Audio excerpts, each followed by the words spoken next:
aineistoista ja mitä niillä voi kaikenlaista tehdä. Ja tässä ihan aluksi niin mä vähän esittelen, että minkälaisia palveluita Kielipankissa on tarjolla. Mun nimeni on Mietta Lennes ja mä työskentelen täällä Helsingin yliopistossa semmoisessa Finclarin hankkeessa, jonka tavoitteena on näitä kieliaineistoja toimittaa sitten yhteiskäyttöön. Kaikenlaisia tutkimusaineistoja, mitä Suomessa tehdään, sellaisia, jotka sisältää jonkinlaista kieltä, tekstiä tai puhetta. Ja Kielipankki on itse asiassa tämmöinen palvelukokonaisuus, joka löytyy osoitteesta www.kielipankki.fi. Ja sieltä löytyy siis kaikki Kielipankin aineistot ja erilaisia kieliaineiston käsittelyyn soveltuvia työkaluja.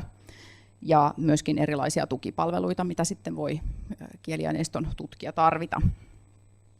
Kielipankissa on tällä hetkellä aika paljon aineistoja jo. Ja lisää on koko ajan tulossa, eli siellä on sekä tekstiaineistoja, esimerkiksi sanomalehtiaineistoja, verkkokeskusteluaineistoja, suosittu aineisto on muun muassa tuo Suomi 24 keskustelukorpus, josta tänään myöskin on vähän puhetta.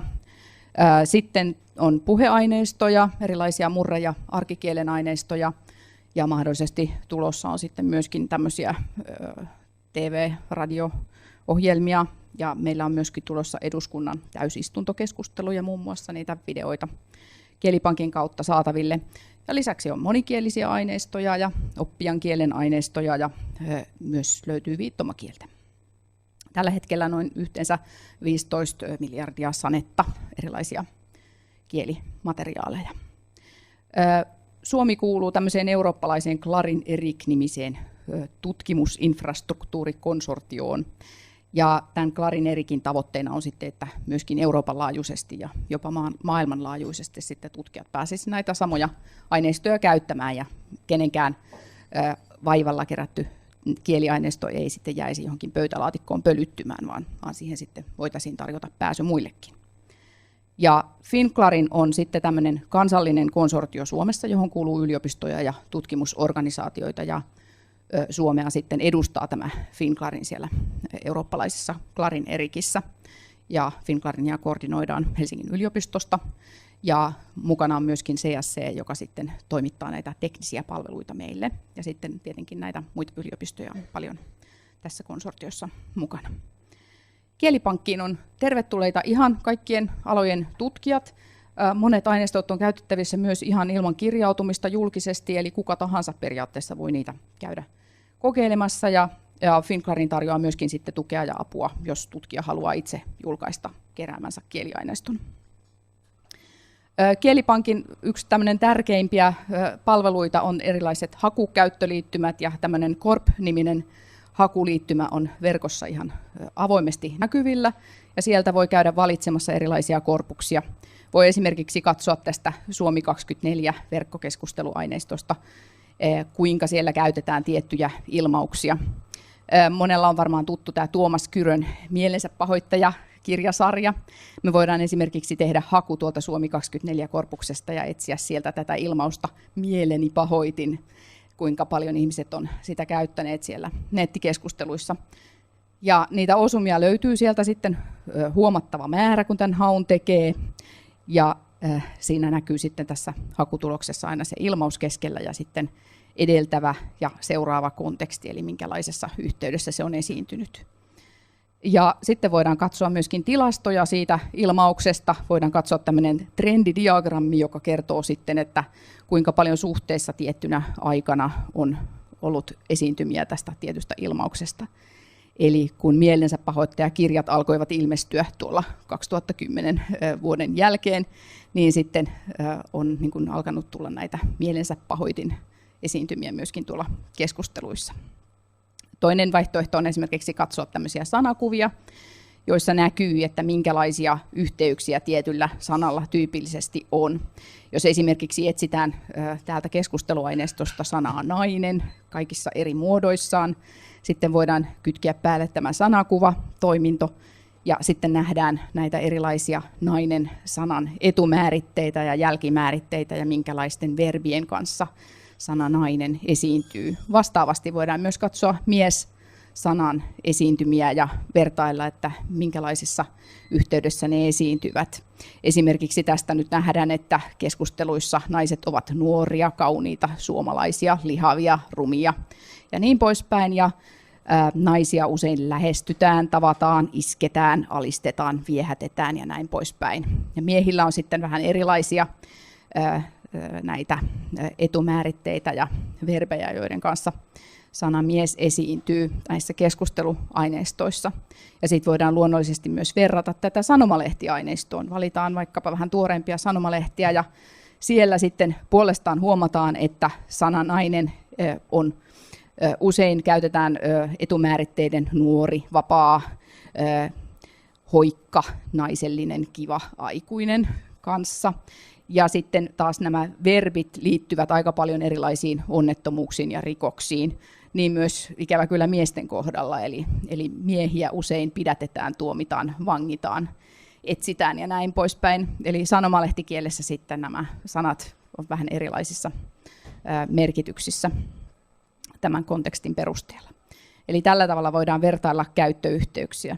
Voidaan tietysti myös tehdä tämmöistä poliittista tutkimusta keskusteluaineistoista. Suomi 24 on omat osastot eri puolueille esimerkiksi, ja me voidaan tehdä vaikkapa haku, jossa etsitään sanojen koti tai kirkko tai isänmaa osumia erilaisissa muodoissa. Ja sitten me voidaan tallentaa tämä haku ja tehdä toinen haku, jossa etsitään sanan demokratia-osumia. Ja sitten kun me tehdään hakuvertailu, niin huomataan, että tämä koti, kirkko ja isänmaa sanat esiintyvät aika usein tämmöisten oikeistopuolueiden osastoissa tällä keskustelufoorumilla. Ja puolestaan sitten sana demokratia esiintyy vasemmistopuolueiden osastoissa. Ja näitä voidaan sitten tutkia tarkemmin ja selvitellä, mistä tässä on kysymys. Corp-palvelussa on myöskin tämmöinen karttaominaisuus. Voidaan esimerkiksi hakea sanan Mannerheim-osumia sanomalehtiteksteistä.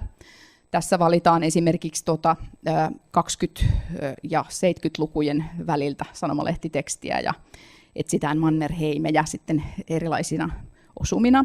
Saadaan runsaasti hakutuloksia, jossa taas on Mannerheim-sanan muotoja. Ja nyt voidaan piirtää kartta sitten kaikista paikannimistä, joita esiintyy Mannerheimin lähellä näissä samoissa virkkeissä. Eli Mannerheimin yhteydessä on puhuttu aika monista maailman paikoista. Sieltä löytyy esimerkiksi Egyptistä yksi osuma.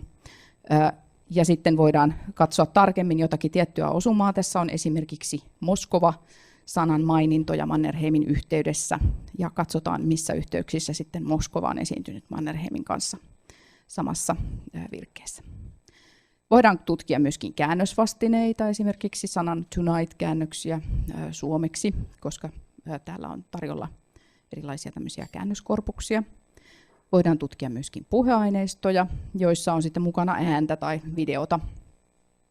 Esimerkiksi tämmöinen suomen kielen näytteitä niminen murrekorpus on avoimesti saatavilla ja sieltä voi etsiä vaikkapa sanan metsä, erilaisia muotoja. Voidaan tilastoida sitten, että eri murteissa käytetään sitten erityyppisiä metsäsanan muotoja, että jossakin sanotaan mettä ja jossakin mehtä.